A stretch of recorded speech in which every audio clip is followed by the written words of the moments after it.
Most people think money is about spreadsheets, formulas, and perfect decisions. But Morgan Housel argues something far more surprising.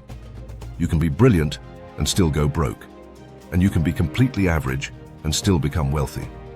Because financial success isn't a math problem, it's a behavior problem. Today we're diving into the real psychology behind money, the quiet forces that shape who gets rich, who stays rich, and who loses it all without even seeing it coming. Money touches every part of your life, yet nobody actually teaches you how to think about it.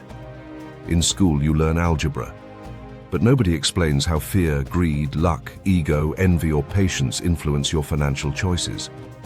And those emotional forces, not the formulas, are what determine whether your future becomes stable or chaotic. Morgan Housel's book became a phenomenon because it doesn't sugarcoat any of this. It shows how ordinary people with ordinary incomes create extraordinary wealth, simply by understanding the human side of money. One of the first lessons is this: no one's crazy. Everyone makes financial decisions based on the experiences they've lived through, nothing else. Imagine two people. One grows up during an economic boom, jobs everywhere, stocks rising, optimism everywhere you look. The other grows up surrounded by layoffs, recession, bankruptcies, constant talk about money running out. Those two people will never see money the same way. One sees risk as opportunity. The other sees risk as danger. And both are reacting rationally to the world they personally experienced. So the next time someone makes a financial choice you don't understand, remember, they're not crazy. They're shaped. And so are you. The smartest thing you can do is understand where your own instincts come from and how they influence every financial decision you make. Another truth Housel explores is luck and risk, two forces we underestimate or ignore. Bill Gates is brilliant, hard-working, and visionary. But part of why he became Bill Gates is because he attended one of the only high schools in America with a computer lab in the 1970s. Meanwhile, his friend Kent Evans, just as smart, just as driven, died in a mountain climbing accident at 17. The difference between success and tragedy can sometimes be that thin. And that reality should make you humble about your wins, compassionate about the losses of others, and cautious about assuming you're fully in control. You influence your outcomes, yes, but you don't control them. That mindset alone can protect you from taking reckless risks or judging yourself too harshly when life twists in unpredictable ways. One of the quietest but most powerful ideas in the book is the difference between getting wealthy and staying wealthy. These are not the same skill.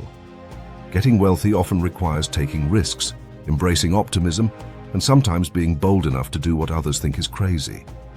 But staying wealthy requires almost the opposite: humility, fear of ruin, the ability to say no to unnecessary risks, and a willingness to not swing for the fences. Housel puts it sharply: good investing is not about making brilliant decisions. It's about consistently not screwing up. Wealth only matters if you get to keep it.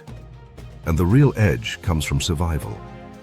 Staying in the game long enough for compounding to do its work. That brings us to compounding, which is so powerful yet so badly misunderstood.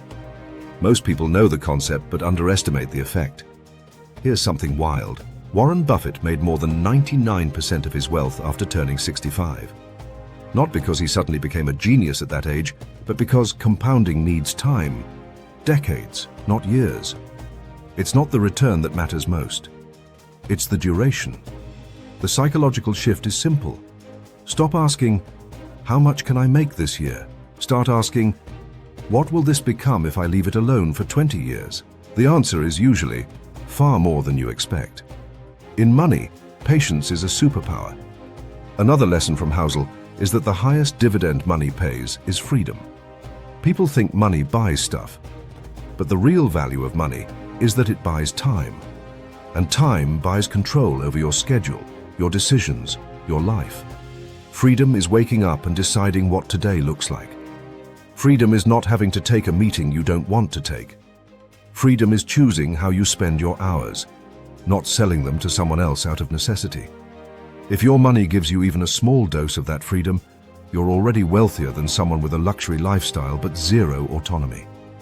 Then there's the surprisingly underrated idea that you should save money even when you don't have a clear goal. A lot of people see saving as something you only do when you want something specific, like a house, a holiday, a car, or retirement. But Housel argues you should save simply to create options, because life is unpredictable. Emergencies show up uninvited. Opportunities appear unexpectedly. Saving with no defined purpose gives you flexibility, and flexibility gives you power. That power is the difference between feeling trapped and feeling in control. Saving isn't about the thing you want. It's about protecting the life you have. Another psychological shift Housel emphasizes is this: being reasonable is more important than being perfectly rational. Humans aren't computers. We're emotional, unpredictable, influenced by fear and excitement and habits we barely notice. So trying to force yourself to make perfectly rational financial decisions is unrealistic. What you really need are habits and systems you can actually stick to, even if they're not mathematically perfect. A slightly less optimal plan you follow is better than an ideal plan you abandon. The goal is consistency, not flawlessness. Housel also breaks down how people underestimate the danger of lifestyle creep, the automatic rise in spending that often matches or exceeds their rise in income. You get a raise, you upgrade your life. You get another raise, you upgrade again. Soon you're trapped, dependent on income you once only dreamed of. Wealth is not the money you spend, it's the money you don't spend. Real wealth is invisible, sitting quietly in investments, cash reserves, assets that you don't brag about. And the people who look the richest often aren't. The ones who quietly accumulate are. Another powerful idea is avoiding extreme financial decisions.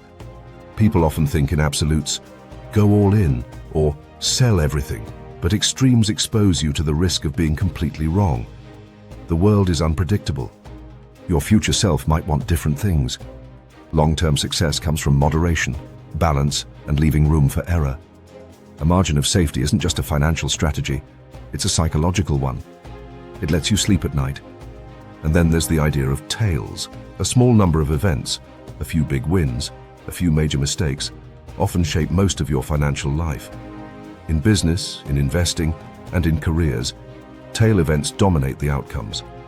A handful of decisions matter far more than the hundreds of minor ones. The trick is to stay in the game long enough to catch the positive tail events and avoid the negative ones. The final message of the book is that money is deeply personal. Your goals, your history, your fears, your ambitions, they're unique to you. So your financial strategy shouldn't be copied from someone else. Someone else's definition of success might be noise to you. Wealth, security, freedom, these things look different for every person. And that's the whole point. The goal isn't to win someone else's game. It's to understand your own. In the end, the psychology of money teaches that financial success depends far less on intelligence and far more on behavior. Patience, humility, self-awareness, discipline, and the ability to avoid self-inflicted wounds. If you master those emotional skills, you give yourself a massive advantage, no matter your income, your background, or your starting point. If this helped you, hit that like button, subscribe for more sharp summaries, and drop a comment with the next book you want to see. Let's grow smarter, together.